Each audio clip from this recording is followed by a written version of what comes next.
Ready? Yeah. Okay. I'm John Cooley.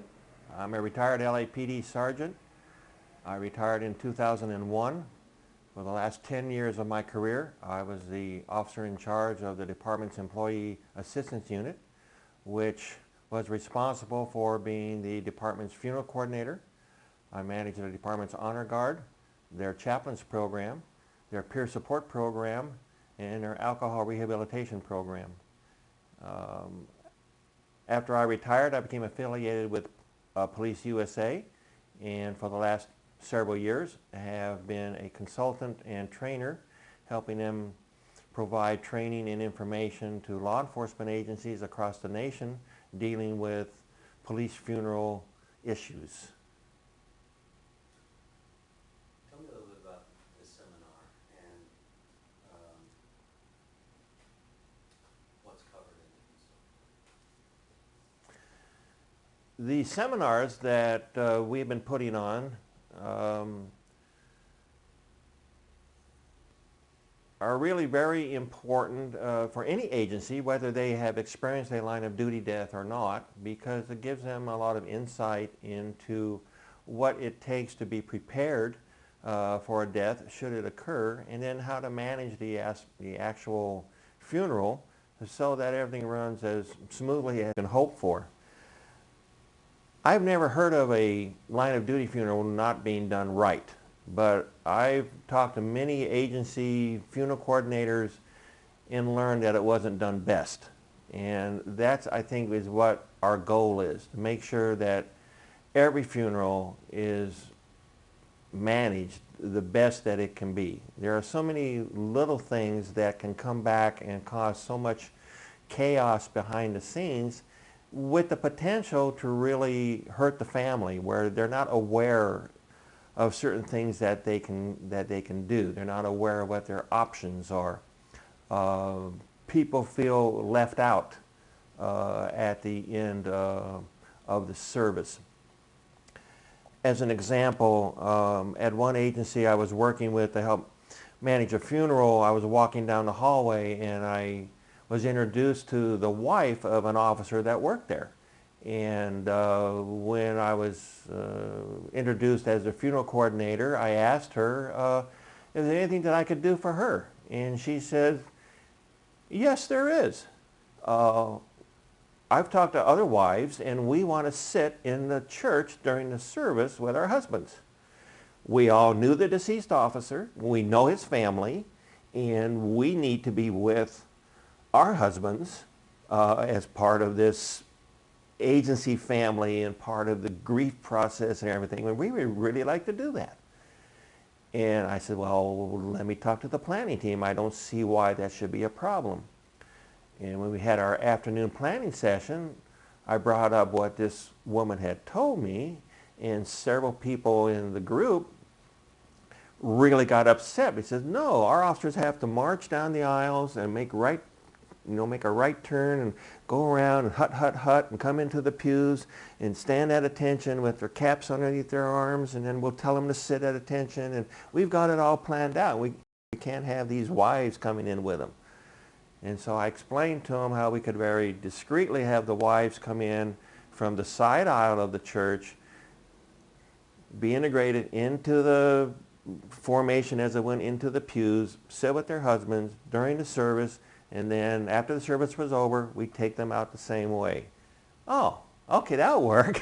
So once the emotions calmed down and they were shown that we could make this work without interfering with what they wanted as the military formation that would come into the church, which is important and very good, we had the wives sit with the officers, and it worked very well. But if I hadn't asked that question, if I hadn't had the sense that I was concerned about the people issues of this funeral, then they would have had the funeral without the wives, and after it was all over, they wouldn't have been satisfied. They would have always asked that question, why? And the response is because it's traditional that we march in, isn't a legitimate response. And so little things like that become very important. One thing I noticed is that you could probably do a 6-hour seminar with having nothing but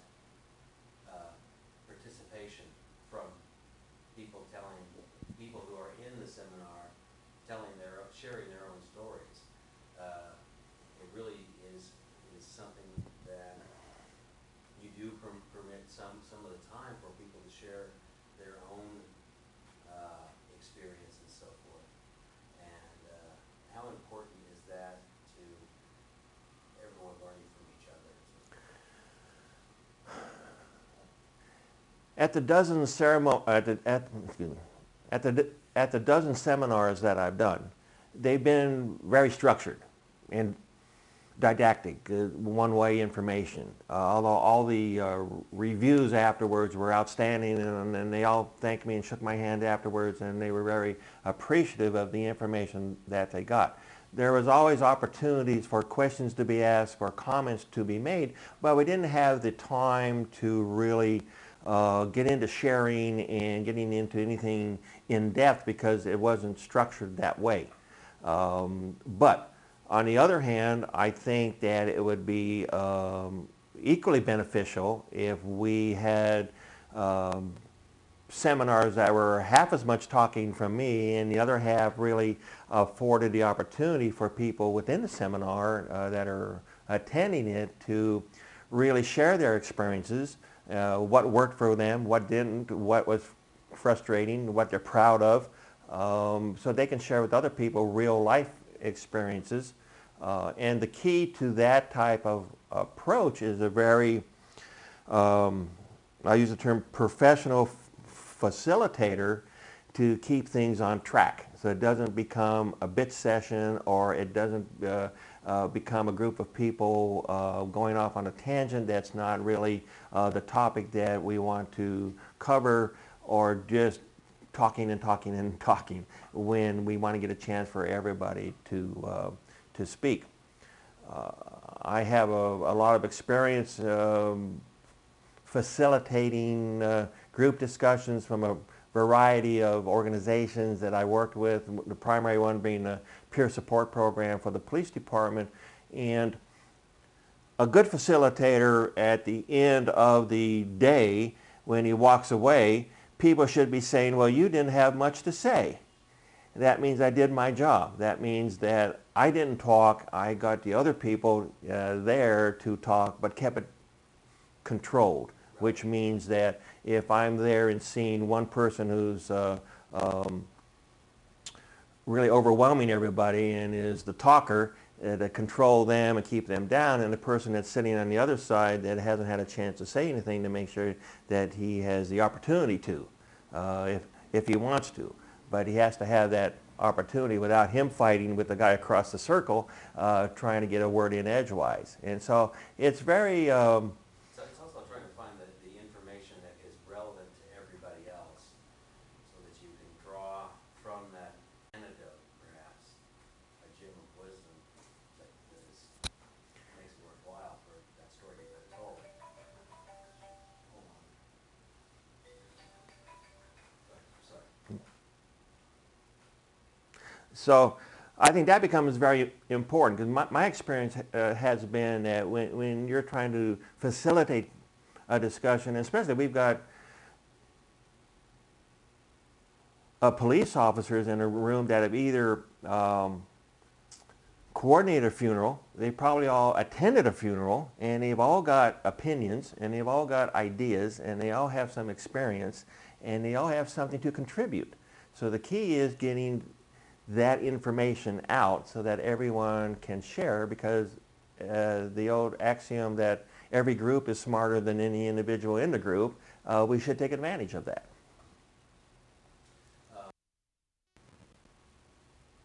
Ideally, do you, who best benefits from this? Is it the chief? Is it the actual coordinator? Is it the chaplain? Who is it? From the seminars, I think the coordinators benefit the most from it, but the chiefs are very appreciative, because it's the chief's reputation on the line as far as how well things are managed, and the chiefs are, as everyone, but the chiefs especially, really want the family's needs to be met, and they're not prepared to do it. It's not their job to do it, but they have to choose the best person to do the job. And that goes back to the coordinator. If the coordinator has the information they need, if they know what resources and services they can access to make things run smoothly, then the funeral service will end up being the best that it can be.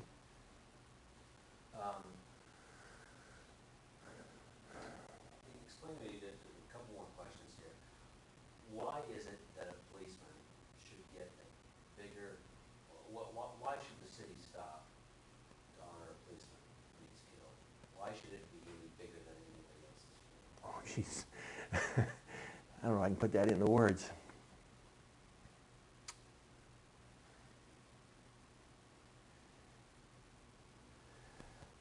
When an officer is killed in the line of duty, it's common, if not traditional, that that everything. Geez, Phil, I don't know how to say that. My understanding is that when an officer is killed, he's killed because he represents the community. And, you don't get paid much in this lousy job, and by gosh, when something happens to you, you've got to know that the whole community is there with you. And so it does become important to stop traffic and for everybody to stop for a moment. And I'm putting you put words in your mouth that you already know very well. I know this is a much more complex issue than my understanding of it, but it is because you are killed oftentimes because of you represent the community, the best in the community. And when we see that happen, we need to have a collective moment. And if police officers don't see communities there, then there's something that falls apart.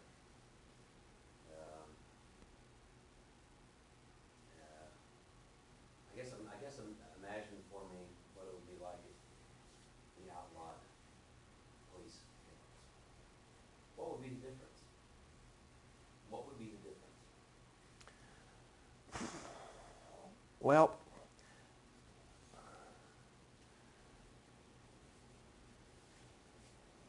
I need to approach this from one perspective, is that the community realizes, but when an officer dies, they're really reminded that police officers are volunteers. They volunteer to be a police officer. They volunteer to serve the community.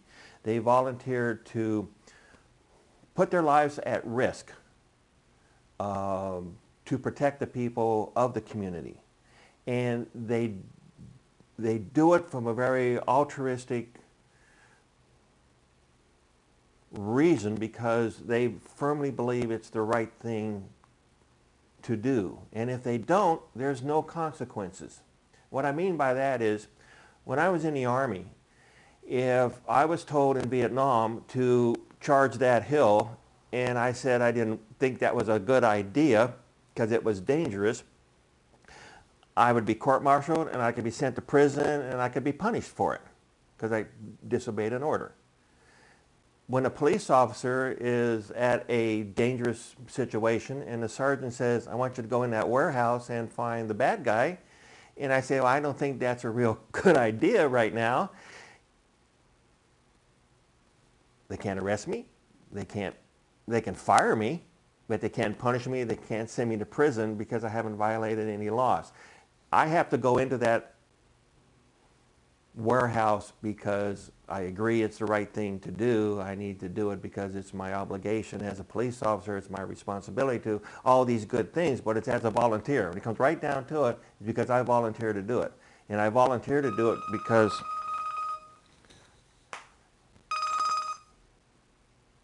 hello, David.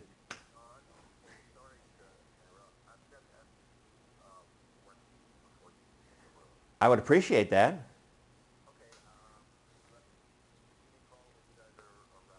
Okay. Okay, bye. Why don't you take us, David wants. Oh, well, lunch is important. This is a very good answer, and it's something I really had not thought of. I want to change mics just a little bit, and I'm going to give you an opportunity to start again with that answer.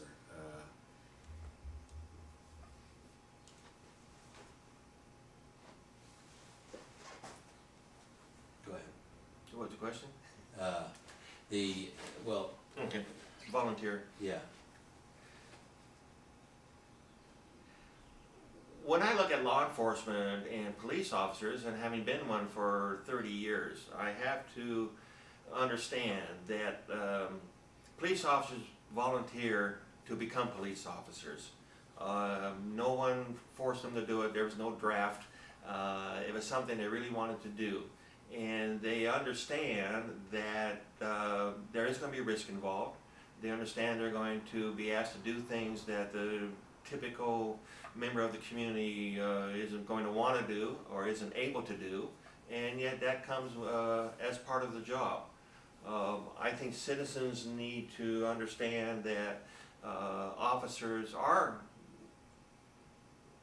volunteers, and when a tragedy occurs and they're killed in the line of duty, they have to respect that decision by that officer to join law enforcement, because as a volunteer, no one can force him to do anything that needs to be done.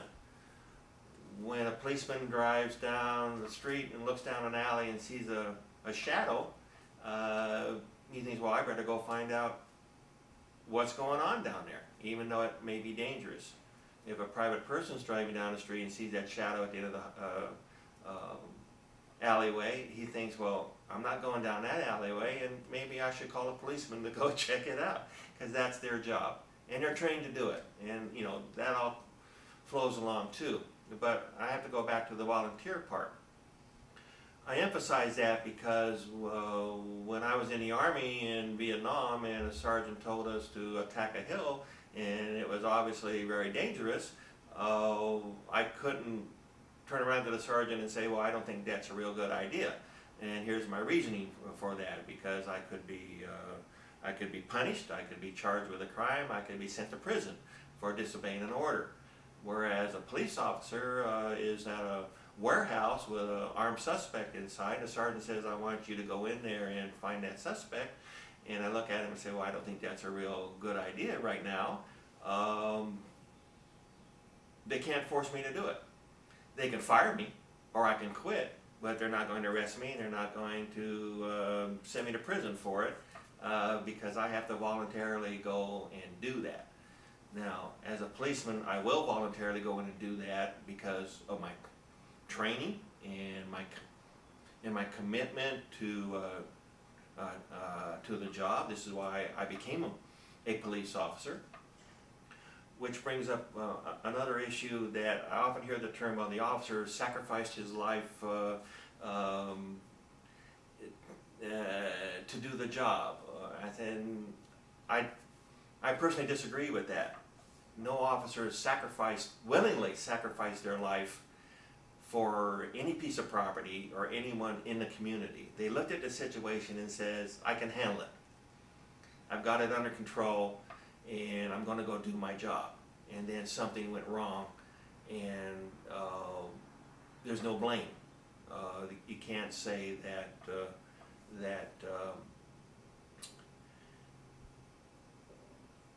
they didn't know what to do, or they didn't know how to do it. You walk up on a car and you don't know there's someone in there with a gun. But did the officer, my beliefs are, officers don't say, I'll sacrifice my life willingly in order to do this or to do that. No. They all look at it as I looked at it when I was a policeman and said, well, I can do that, or we can do that because of our training and our equipment. Is there risk involved? Yes. Do we intend on getting shot and killed? No, because we think we have the advantage.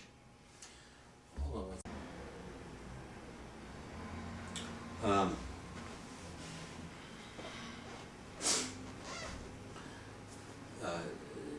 Just real briefly though,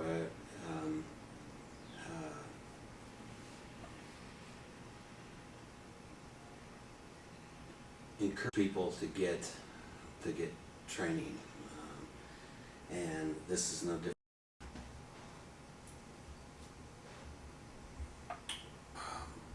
One of the questions that I get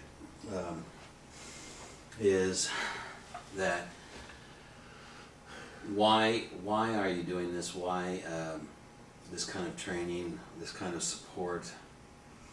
Isn't this something that is already provided? Isn't this something the government's already doing? What is unique about this? Isn't, what is it important that nonprofits take up this cause? And is there a need for this? Is there a need for you to give this seminar? Isn't this kind of training provided already? And what gap do we fill here? What would you say?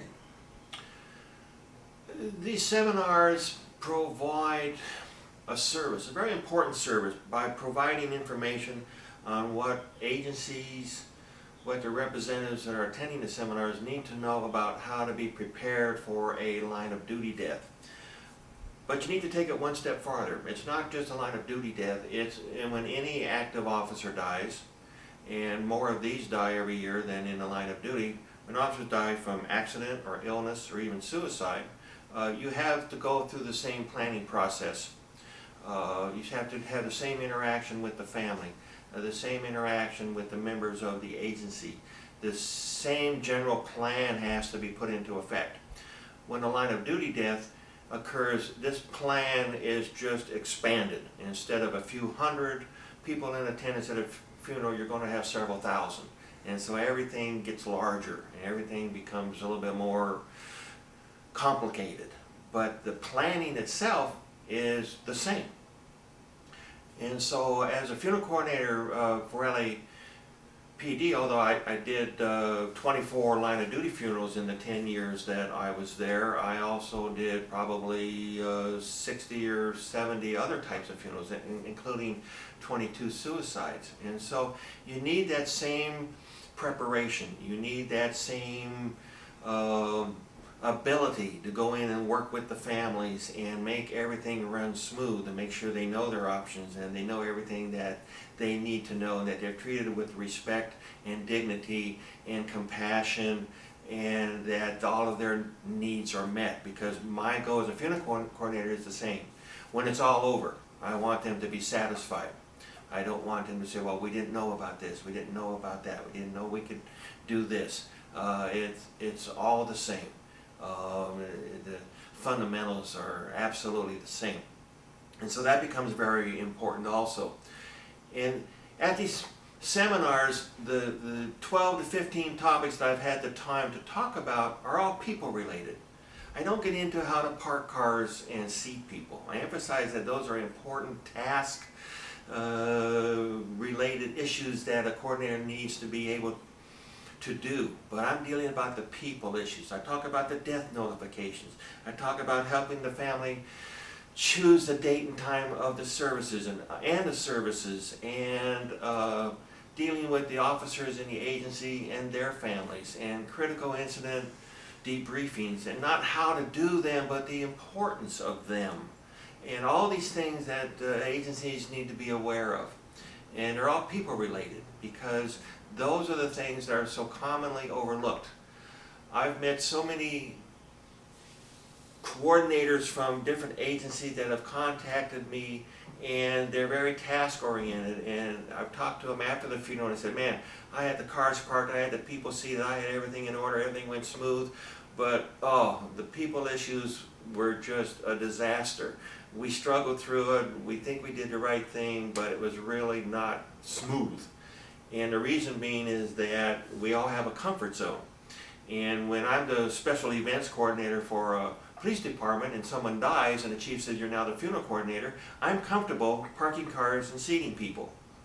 I'm not comfortable with the grief and the bereavement and the family issues and all the agency issues, and that's where the work needs to be done.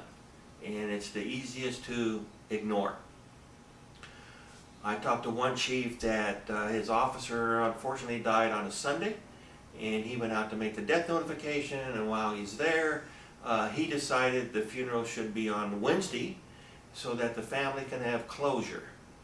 Now, I have a lot of bereavement training and some certificates in that area, and closure and burial are not synonymous. Closure is a grieving, bereavement issue of the list of stages people typically go through, but it's a journey.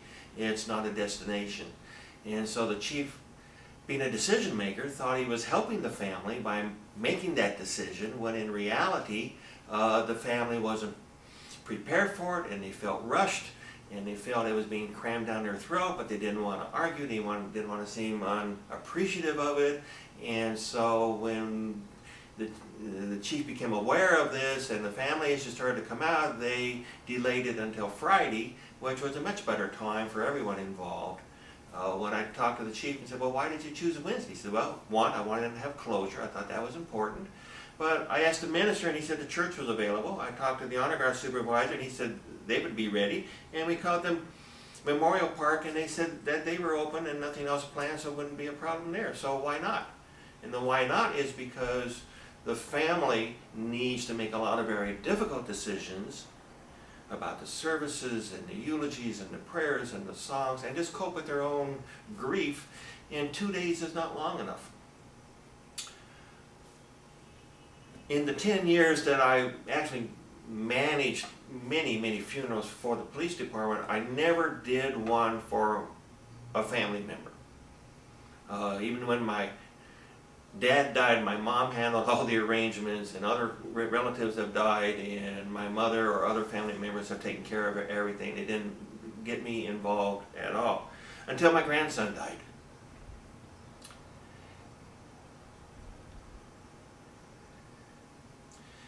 That's okay, John. But then,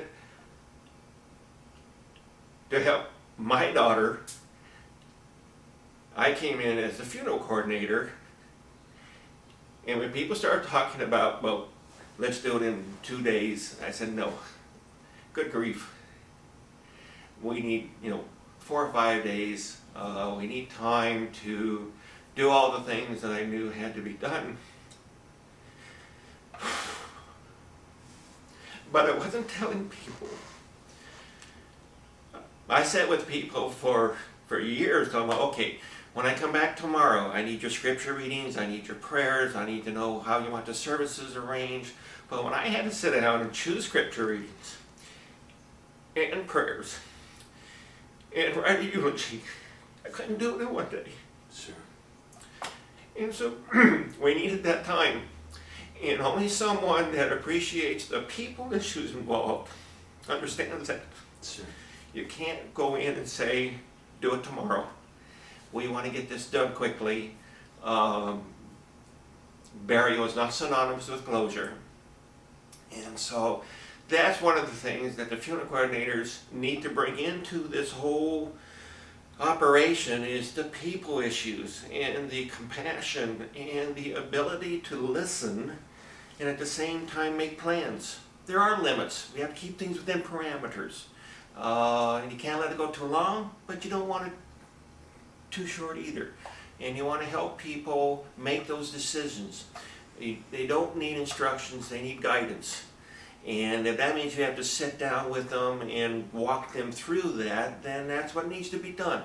You don't just give orders. And so if there's one thing that I say that these seminars come back and instill in people, is that they have to realize that, yes, they need to park cars, they need to seat people, that's very important.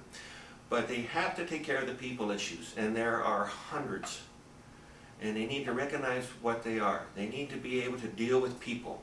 If they're not comfortable dealing with people in crisis, they're not capable of dealing with people's emotions, and yet keep things on track, then they can't do their job best. You're used to dealing with people, but in an authoritative sort of way, and this is different. Yes, and police officers are accustomed to making decisions. We're accustomed to getting the facts. That's all we want to deal with, and we're good at that. But at the same time, families who are grieving want somebody to make a decision for them. They don't want to make the difficult decisions. But we have to let them make those decisions, but we can help them make it. You don't say, tomorrow I need your scripture readings. You sit down and say, let's look through the scriptures. Let's get the minister in here. Let's go through this. Let's help you make some choices. Don't just give orders. If you don't have the time to do it yourself, then hook them up with the chaplain or the minister, and make sure that they, realize that there are time limits, but they're not unreasonable, and you have to make those decisions. How important is it that we pass along wisdom? That it be something that we actually orally pass along to generations and so forth, what we've learned. Oh, I think that's part of every police agency should have that, and unfortunately many of them don't for the entire agency. The history of it, how things have changed and how things are done now, and it gives you that historical perspective, and people need to share, and they need to record what they experienced and how things were done and what went well and what didn't go so well and what they would do if they could change it. Are they prepared for the next time? Especially in funerals. With Los Angeles, unfortunately, being so large, we averaged 2 officers killed in the line of duty every year. And we averaged 10 or 12 officers that died from illness or injury. And we averaged 2 officers a year that died from suicide. And so we were kept busy. The agency the city where I live, and I'm a reserve officer, has had 1 officer die in the line of duty 10 years ago, and 2 officers have died that were active officers from suicide in the last 20 years. People don't, it's a small agency, and people are active officers just haven't died. And yet that's just because of the ratio of 100 officers on a department versus 10,000 officers on a department. And so we're no different than society in a whole. Wouldn't you love to be able to hear the person who had your job talk about it back in the 30s or something, what he was going through? No, absolutely. I can only imagine how things were different, and how they were done, and everything else. Because I know it's changed. I started in 1992. It's been, 16, 17 years, and things have changed. And what you wouldn't give to watch the man who was in charge of this, his job position was probably something different, but in the 50s, and what he had to contend with, and how the city dealt with it differently. And this is an oral history. It would just be fascinating to have that record.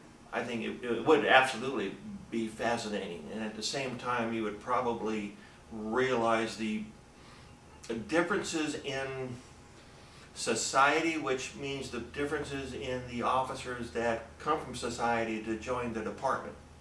An example would be, I would venture that in the 30s and 40s, when officers killed in the line of duty, every officer on the department that could attended the funeral without compensation. Whereas now, unfortunately, many officers raise their hand and say, do I get paid overtime for attending if it's on my own time? And yet we still have thousands of officers that attend on their own time, and that's the way it should be. But there's that labor movement attitude that raises its hand periodically, at least asking. And I think that shows a significant change in our society, that I'm not going to go or I may not go because it's the right thing to do, but I'll go if I get paid for it. Yeah. That's one of the benefits of video, is that hopefully we can have more oral history preserved. And one of the things that I am excited about being able to do is that I don't see journalists doing is just trying to shut up and let people talk and have that record exist. And as you know, when things are covered by the media now, it's snippets and innuendo, and it's just the ability to record someone's views and just sit back and record that and have it be part of an archive, to me, is important. And I signed on to the National Archives the other day, and for police, it's the queries kept coming up. Beirut Police Department, it was all overseas. It was if the people that are really doing a really good job of archiving is the military, but it's not. There's no national sort of archival in the States. Very, very little archival record. And that someday this interview will be part of just an archive that can be repurposed for all kinds of different ways. That this could be part of documentaries that are used, and that your thoughts can be preserved for future generations is important. And so that's what this is about, a lot of it. Oh yeah, I remember in '72 when I graduated from the academy. I went down to Southwest Division, which is South Central LA, down by the Coliseum. And that time was a predominantly black neighborhood. But the old timer I was assigned to for a while, working at the desk at the front of the station there, came on in the 30s. He had 40 years on the job. I mean, he just, and yeah, walking a footbeat alone, riding the trolleys in downtown LA. Oh my God. What a difference. Oh, it was the Blue Knight right out of Wamba's Right. book, It was absolutely incredible. I loved to work with him. He would talk. Oh my gosh, the stories he could tell. I mean, to be able to have that record would be very nice. Yeah, and that's gone now. Yeah, It's it's gone. never recorded anywhere. The trick is to record it in such a way that you can make it so that other creative people can come along later and use it, and have enough material there that they can use it and use it with integrity, but that it not just be part of some snippet piece that you did that is just tomorrow's, the birdliner for something. It's just making it, collecting it in such a way that it has historical resonance. It'll be it's substantive, and that you're not just covering something that's here today, gone tomorrow, and that you watch your interview and go, "What did I say that?" I wasn't even responding to that, and that your experience so often when you're part of something like that is that I didn't even. That isn't what I meant, or so. Anyway, thank you. Okay. Let's go eat. Okay. I want you to watch the